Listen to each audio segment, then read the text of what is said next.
মনে রং লেগেছে টুনি নাকি সিনেমার নায়িকা হয়েছে রং লেগেছে টুনির রং লেগেছে টুনি নাকি সিনেমার নায়িকা হয়েছে সেই ছবিতে নায়ক নাকি থাকবে সাকিব খান ছবিটার নাম নাকি তুমি আমার জান টুনির জ্বালায় এবার আমার যাবে রে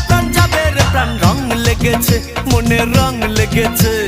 টুনি নাকি সিনেমার নায়িকা হয়েছে